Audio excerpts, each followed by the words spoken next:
10 months ago, Pastor Mark, Jay, and I sat down for our weekly meeting.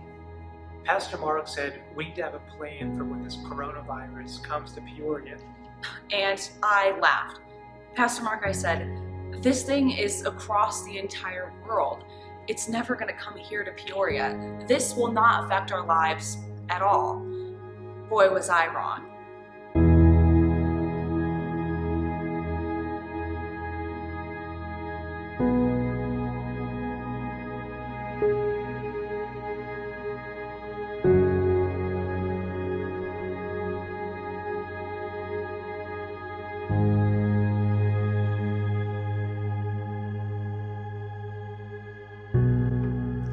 I would say I thought that this pandemic would have been over in 3 months. And never been through a pandemic other than what they were telling us that we were going to be staying at home. So that was about the only expectation I had.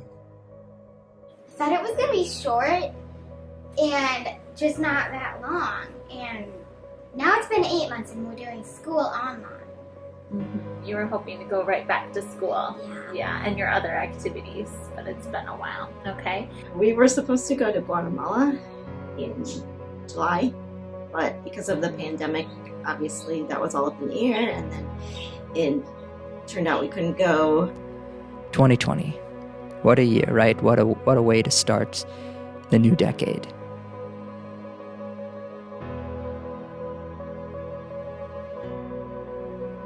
This whole year has been categorized by numbers. The year itself, 2020. For Living Waters, 2020 has been a year of vision and growth for so long. Then came the COVID numbers. How many people are sick? How many people are dying? What are the numbers of pre-existing conditions? That's not even to mention the number of people and groups that you're allowed to be in. It started with 100, and then 50, and then down to 10. Then, slowly, the number of the election started to come into people's minds. How many votes do they need? How many people are rallying, and what for? Everywhere you look, you'll see a different number, meaning something different. But what does that mean for Living Waters? And one of the main positive things that have come out of this has been my activity levels with the church.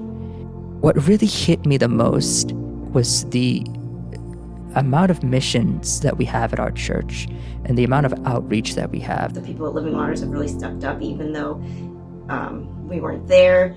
The people keep giving and giving. We've been doing Kids Creek bags. We've been doing Sunday morning worship and also outdoor worship on Saturdays. Yeah. What has God been showing us through all of this? There is strength in numbers. God uses numbers in the Bible to make a point. Numbers are important to God. Let's look and see what some of our numbers have been this year. Because we really have two options.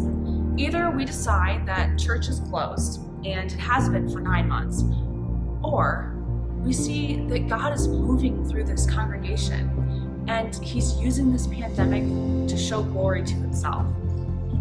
Since the start of the pandemic, we've packaged and delivered 80 bags of groceries to families in need. We've had 33 weeks of Zoom worship and over 500 minutes of breakout time where members of Living Waters could see each other face to face and go deeper about each other's lives. I help out with Zoom Sunday worship. I work behind the scenes with my dad in making sure the service runs correctly, sharing videos and spotlighting people, all of the tech that goes behind that. Over the last 9 months, there are over 10 hours of video sermons online. And 70 minutes of Living Waters Kids videos. We went Corona caroling outside of homes 20 times. Overflow Youth Ministry held meetings on Zoom for 15 weeks, and then had outdoor worship for 11 weeks. For the last 5 weeks, we've been worshiping in the gym for a total of over 30 hours of youth group during COVID. For families without internet access, 150 DVDs of our recorded Zoom worship were made and delivered.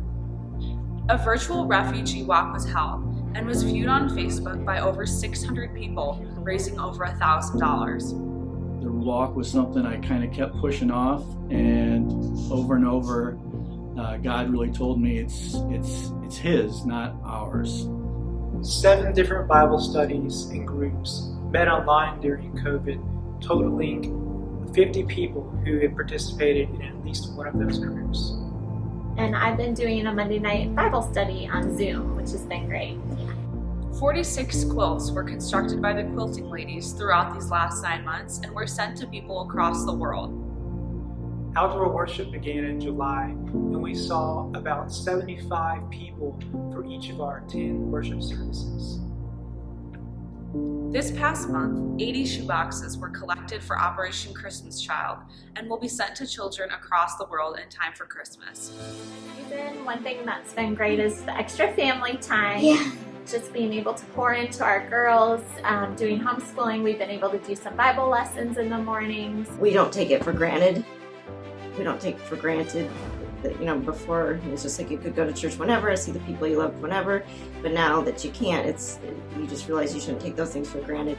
I have found time to spend more time in prayer and Bible study and devotions. The thing that I've been getting out of this pandemic, and is something that I think we all need to learn from, is that we need to count our blessings. We've been gifted with so much that sometimes we need that reminder to just be thankful for the little things. You see, all of this is just a taste of what Living Waters has been doing during the COVID-19 pandemic.